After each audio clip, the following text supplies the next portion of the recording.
Pemirsa, bencana banjir bandang dan longsor yang melanda sejumlah wilayah di Sumatera telah meninggalkan duka dan dampak kemanusiaan yang mendalam.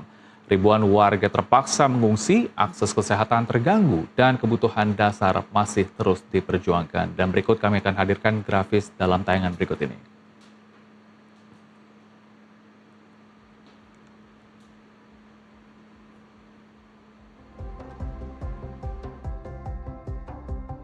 Dan ini adalah data terbaru dari BNPB, rekapitulasi terdampak bencana di Sumatera, ada sebanyak 52 kabupaten kota yang terdampak, sementara untuk korban meninggal dunia ada sebanyak 1.068 jiwa, korban luka sebanyak 7.000 jiwa, korban yang hilang 190 jiwa, dan rumah rusak sebanyak 147.236 ribu.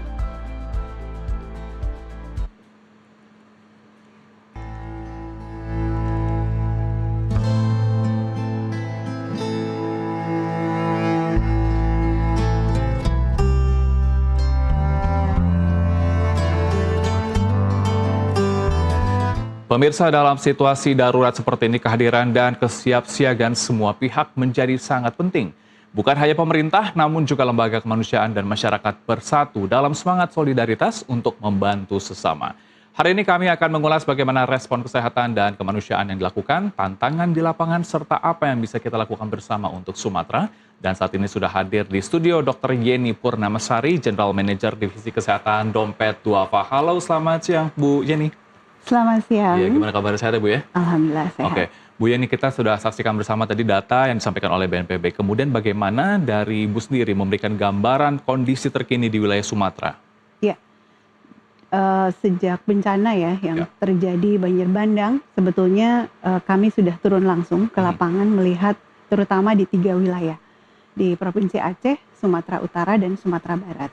Dari 3 provinsi tersebut memang yang paling terdampak adalah di Aceh terutama. Ya. Jadi tadi disampaikan ada 52 kabupaten kota yang terdampak, dan yang paling membutuhkan begitu ya dalam hal ini pemenuhan kebutuhan pokok itu di wilayah terutama Aceh dan Sumatera Utara. Walaupun demikian di Sumatera Barat juga masih sangat membutuhkan.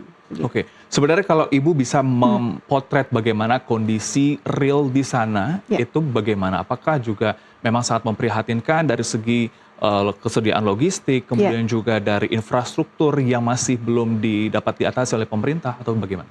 Iya, jadi sebetulnya beberapa hal yang sudah terjadi di lapangan, yang paling terdampak adalah tentu fasilitas umum, tentu. Yang kedua, hunian, kemudian ketersediaan air bersih, dan juga listrik yang beberapa waktu ini belum stabil di sana.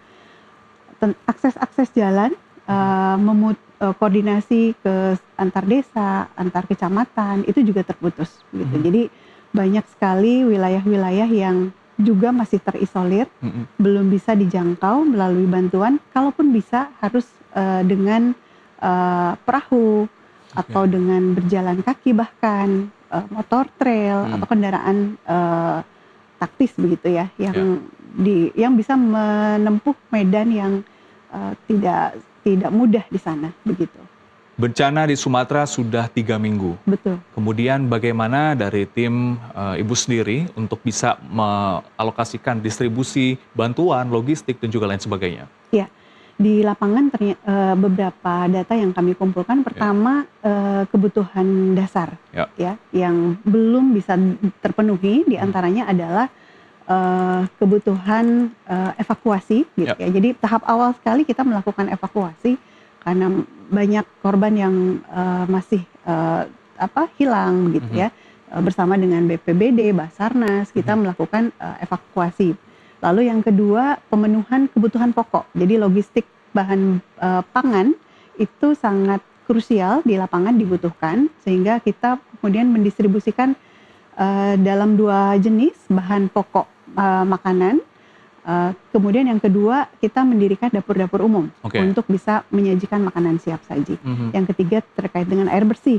Nah, air bersih ini beberapa wilayah memang kesulitan air bersih, sehingga kita mendatangkan dari wilayah lain dalam bentuk tangki-tangki air bersih Tangki air di bawah yang ya? kemudian kita distribusikan. Kami juga membawa filter air gitu ya, karena di beberapa wilayah masih ada air tapi bercampur lumpur sehingga harus difilter begitu ya untuk bisa menghasilkan air bersih. Oke. Bu Yuni, kita harus tahan dulu karena Ya, kami akan mengajak Anda untuk melihat infografis dalam tayangan berikut ini. Dan ini adalah kebutuhan mendesak yang diperlukan oleh warga di betul. sana. Ini mulai dari evakuasi, makanan siap saji, air bersih, seperti yang tadi Ibu Iya, sampaikan ya. betul. Kemudian juga aksi bersih ataupun juga alat-alat penunjang pembersih bersih di sana.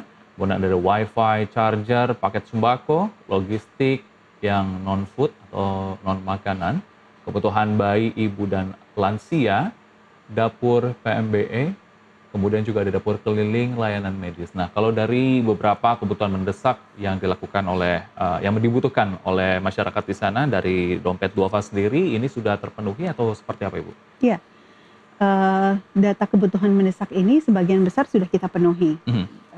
Termasuk tadi disebutkan diantaranya adalah layanan kesehatan. Ya. Ya. Layanan kesehatan kita lakukan secara mobile dari satu titik ke titik yang lain. Jadi total kita sudah ada sekitar 18 kabupaten kota yang Oke. sudah kita jangkau.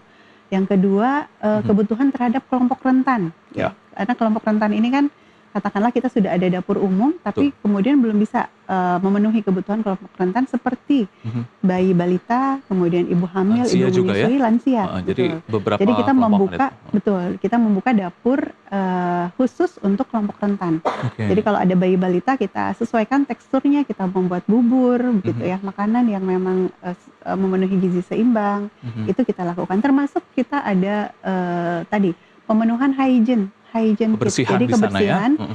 karena memang sangat dibutuhkan Ya. penyakit-penyakit akibat banjir bandang ini kan sebentar lagi bisa jadi memang sudah mulai meningkat begitu. Dan yang lainnya tadi disebutkan karena sinyal juga sulit, kita membuka posko wifi ya semacam Ya. itu untuk bisa berkomunikasi Komunikasi. karena mereka terputus ya beberapa Betul. waktu. Kemudian listrik kita ada penyediaan genset gitu ya. Kemudian juga kebutuhan yang terkait dengan non pangan tadi ya. Oke. Non pangan ini cukup banyak. Ada kelambu bahkan kita sediakan karena setelah bencana banyak nyamuk begitu ya. Itu juga kita sediakan. Jadi cukup banyak dan kita sih terus berharap karena memang situasi di lapangan ini sangat dinamis, Ya. maka perlu upaya yang berkelanjutan. Oke, tadi sudah sempat disinggung ya, ada sebanyak 18 kabupaten kota telah disusur begitu dalam Ya. Pemberian dari bantuan. Nah, kemudian untuk kesulitan dan tantangan yang dirasakan oleh teman-teman di lapangan seperti apa? Ya, jadi tim relawan ini karena memang sudah turun langsung ya. Terakhir tim kami sudah sampai ke daerah Bener Meriah ya, kemudian juga Takengon di Aceh Tengah yang secara akses jalan sangat sulit untuk dijangkau. Maka kita mencoba begitu ya tetap masuk ya. Kemarin mungkin cukup banyak ya berita-berita yang beredar, Ya. banyak sekali yang berjalan kaki begitu. Dan kita rencanakan juga akan mengirim bantuan melalui pesawat begitu ya. Dari untuk udara bisa, ya? betul, untuk bisa menjangkau langsung ke lokasi yang masih terisolir. Oke, ini artinya memang gambaran yang bisa dirasakan oleh teman-teman di lapangan sangat sulit untuk akses menuju ke lokasi dan harus juga berjalan begitu ya. Betul. Nah, ini betul. untuk kira-kira dalam proses penyaluran bantuan, kemudian juga tadi sudah sempat disinggung bagaimana kesulitannya. Kemudian bagaimana dari tim Dompet Duafa ini bisa bertahan untuk memberikan dan juga tetap komitmen untuk memberikan bantuan di sana? Ya, jadi kami memiliki komitmen dalam hal ini adalah menyediakan sejumlah bantuan yang kita akan fokuskan dalam 2 fase. Pertama fase tanggap darurat. Sekarang ini kan kita di fase tanggap darurat. Ya. Yang kedua nanti di fase recovery. Jadi artinya perjuangan kita untuk pulih kembali begitu ya Sumatera itu kita akan lakukan jangka panjang. Oke. Ya. Saat ini kita masih fokus di tanggap darurat, artinya kebutuhan pokok atau kebutuhan dasar yang kita kemudian akan penuhi begitu ya. Kita juga sudah merencanakan bantuan jangka panjang atau kita sebut di masa recovery pemulihan. Oke, jadi tidak hanya ditanggap darurat, tetapi pasca bencana pun juga Betul. dari Dompet Duafa ini melakukan pemantauan juga pembantuan gitu ya? Iya, betul. Oke, dan Bu Yeni kita harus jeda sejenak dan kami akan Baik. kembali, tetaplah bersama kami di NTV Today.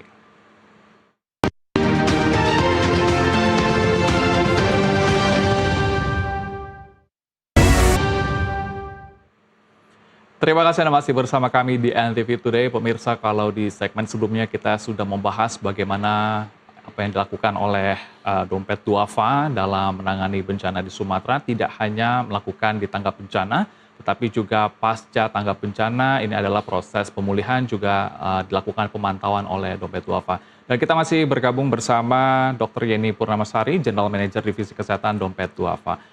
Bu Yeni, tadi kita sudah membahas begitu ya, kemudian ada 2 fase yang dilakukan, mulai dari sekarang tangkap bencana, kemudian juga nantinya monitoring setelah itu. Sejauh mana saat ini koordinasi dari pihak terkait pemerintah maupun juga lembaga di sana? Iya, baik. Jadi kami berkoordinasi tentu dengan pemerintah pusat, ya. Kalau pemerintah pusat dengan BNPB, kemudian juga di kesehatan kita dengan Kementerian Kesehatan Republik Indonesia. Kemudian di daerah kita berkoordinasi dengan BPBD, kemudian Basarnas di wilayah, dan juga kita dengan Dinas Kesehatan. Selain itu lembaga-lembaga juga kita berkoordinasi ya dengan banyak pihak. Kalau di lembaga kemanusiaan ada namanya Humanitarian Forum Indonesia gitu ya. Itu lembaga-lembaga kemanusiaan kita sama-sama mengupdate situasi. Kita juga memetakan bersama dengan pemerintah wilayah-wilayah mana yang dibutuhkan keterlibatan lembaga-lembaga kemanusiaan seperti Dompet Duafa. Jadi diharapkan tidak ada penumpukan gitu ya. Dan wilayah yang lainnya itu bisa lebih bisa tersebar bantuan dan masyarakat yang membutuhkan kemudian bisa mengakses yang terdekat gitu dari lokasi-lokasi yang sudah ditentukan dalam koordinasi bersama.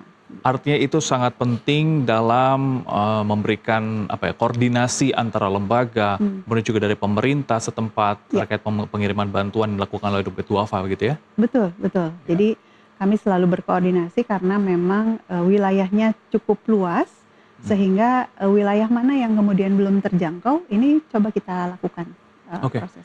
Kemudian begini, ketika kita berbicara tentang koordinasi antara lembaga dan juga pemerintah, bagaimana untuk bisa memastikan agar tidak tumpang tindih antara satu lembaga dan juga pemerintah yang lain? Iya, jadi hampir setiap hari ya, biasanya malam hari kita ada rapat koordinasi dengan pemerintah. Jadi ada posko komando yang didirikan begitu ya. Di situ selain pemerintah juga ada lembaga-lembaga, ada organisasi profesi gitu ya, semua masyarakat yang terlibat. Nah, dalam kesempatan tersebut pemerintah akan mengupdate begitu ya wilayah mana yang masih membutuhkan, kemudian kami menyampaikan apa jenis bantuan yang sudah kami siapkan, kemudian wilayahnya di mana saja. Nah, itu yang meminimalisir ya bantuan ini hanya tertumpuk di satu wilayah atau di satu titik saja. Gitu. Bu Yeni, terkait dengan pemberian bantuan di sana, menurut Anda sendiri aspek apa saja yang bisa membuat krusial dalam pemberian bantuan selain mungkin tadi sudah dibilang logistik begitu ya, kemudian juga bantuan sanitasi untuk ibu anak dan juga lansia, seperti apa lagi? Iya, sebetulnya kita dengan 3 minggu ya sudah bencana, memang kita perlu secara perlahan mulai mempersiapkan fase recovery, gitu ya. Termasuk diantaranya dari sisi ekonomi, gitu ya. Karena memang masyarakat kan juga harus mungkin bekerja begitu ya, atau bisa mendapatkan penghasilan untuk bisa memenuhi kebutuhan sehari-hari. Artinya ini kami sendiri di Dompet Duafa sudah menyiapkan skema bagaimana kita bisa menggerakkan begitu ya, atau berkoordinasi dengan masyarakat atau dengan desa begitu ya, untuk bisa memberikan stimulan begitu ya dalam upaya ekonomi di wilayah tertentu. Begitu. Nah, ini cukup menarik begitu ya, tidak hanya diperhatikan bagaimana logistik, kemudian juga makanan ataupun juga sarana-sarana lain, tapi yang paling penting setelah itu adalah ekonomi yang tadi sempat disinggung. Nah, kemudian bentuk konkretnya seperti apa? Apakah menyediakan pelatihan pekerja atau seperti apa? Iya, jadi untuk ekonomi ini kita mulai dulu dari hunian ya. Kami kan rencana akan membangun huntara dan mungkin nanti huntap ya. Huntara kan hunian sementara begitu ya, termasuk juga nanti huntap. harapannya nanti tenaga kerja yang membangun adalah dari masyarakat sekitar, gitu ya. Kemudian yang kedua, kita juga memberikan stimulan ekonomi ini dalam bentuk tadi bisa jadi pelatihan, begitu ya, atau kemudian kita lakukan upaya stimulan modal usaha, gitu ya, dalam skala UMKM. Kemudian juga bisa jadi kita akan buka semacam ya pasar, begitu ya, pasar tradisional yang sifatnya darurat sementara agar roda perekonomian masyarakat juga bisa berjalan. Ini step by step ya, artinya memang tim ekonomi saat ini sedang menyiapkan desainnya, termasuk sudah lakukan asesmen kira-kira wilayah mana yang bisa memulai duluan, gitu ya, untuk program tersebut. Kerap kali perhatian masyarakat itu turun setelah tanggap bencana. Anda menyikapinya dari Dompet Duafa ini seperti apa? Ya, kami melihat bahwa dalam program Indonesia Siap Siaga, kita harus selalu siap siaga, tentu ya. Kapanpun bencana kita tidak ada yang tahu, tapi bagaimana kemudian kita melakukan upaya kesiapsiagaan bencana sebelumnya bahkan, gitu ya. Nah, pada saat tanggap darurat dan mungkin sudah mencapai recovery, tentu butuh data ya. Jadi kami akan menyajikan data-data sebetulnya apa sih kebutuhan masyarakat yang terdampak pasca tanggap darurat berjalan, begitu ya. Hari ini katakanlah hunian salah satu yang masih belum dilakukan. Sekolah. Bagaimana kemudian anak-anak sekolah pendidikan, begitu. Kita sudah harusnya ini kan sudah pembagian rapot, ujian gitu. Bagaimana kemudian bisa mengejar, gitu ya. Kemudian dari sisi yang lainnya penyediaan fasilitas umum, sarana umum untuk tempat ibadah misalnya ya. Kemudian juga untuk beberapa kondisi yang kita akan sampaikan kepada masyarakat secara berkelanjutan, apa saja yang masih dibutuhkan oleh masyarakat dan tahapannya seperti apa untuk kita bisa bersama-sama membantu. Jadi dari kita untuk Sumatera, begitu. Oke, ini kita balik lagi ke isu kesehatan, begitu ya. Memang salah satu hal yang juga terpenting ketika ada terjadi suatu bencana ini tak luput dari adanya isu kesehatan. Anda melihat bagaimana bisa memberikan pelayanan terpadu di sana bagi masyarakat yang terkena bencana? Ya, untuk kesehatan sendiri kita tahu bersama ya, rumah sakit umum terdampak, puskesmas juga tutup, bahkan tenaga kesehatan ya yang ada di sana juga menjadi penyintas, begitu. Sehingga dibutuhkan upaya dari lembaga-lembaga untuk bisa menyediakan layanan kesehatan. Yang sudah dilakukan saat ini adalah pos medis mobile. Ya, jadi pos medis mobile ini kita lakukan karena secara sebaran juga sangat besar, sehingga tim ini akan terus bergerak, begitu ya, menyisir wilayah-wilayah. Pos medis mobile ini bisa dengan ambulans, gitu ya. Kemarin juga ada tim yang menggunakan semacam motor ambulan, begitu ya, bawa perlengkapan medisnya, bahkan ada yang berjalan kaki, gitu. Nah, ini kita melihat dalam fase 2 minggu sampai 3 minggu dan 4 minggu itu penyakit akibat bencana itu sudah mulai bermunculan. Penyakit kulit, diare, kemudian juga leptospirosis, gitu ya. Dan akibat terutama di sanitasi. Maka upaya yang kita lakukan juga termasuk diantaranya promotif preventif. Selain tentu kuratif atau dalam hal ini pengobatan. Kalau untuk pencegahannya sendiri, mungkin sudah banyak memang masyarakat yang mengalami penyakit-penyakit yang tadi sudah disebutkan. Untuk pencegahannya sendiri, bisakah dilakukan di sana? Ya, pencegahan sebetulnya memang terkait juga dengan sarana prasarana. Seperti misalnya diare. Diare itu kan terkait dengan pencemaran lingkungan, gitu ya, karena air bersih. Maka kita harus mengatasi dulu nih ketersediaan air bersihnya. Edukasi kita lakukan terutama pada saat masyarakat katakanlah ya sebisa mungkin ya kita sediakan untuk cuci tangan, gitu ya, dengan hygiene kit.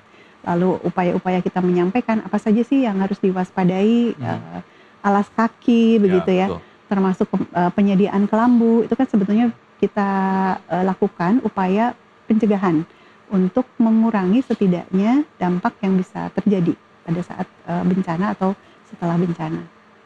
Apa yang bisa dilakukan masyarakat untuk membantu teman-teman kita di Sumatera? Iya, Sebetulnya masyarakat Indonesia ini sudah luar biasa. Ya. Sangat banyak sekali kepedulian yang sudah dijalankan dan kami berharap banyak hal yang bisa dilakukan. Yang pertama, kalau memungkinkan bisa menjadi relawan. Ya, kami membuka melalui Dompet Duafa Volunteer, Ya. relawan kemanusiaan begitu ya, termasuk di dalamnya adalah relawan kesehatan. Yang kedua tentu dukungan moral dan material ya, dalam konteks ini kita sampaikan masih banyak kebutuhan-kebutuhan pokok di lapangan yang belum terpenuhi.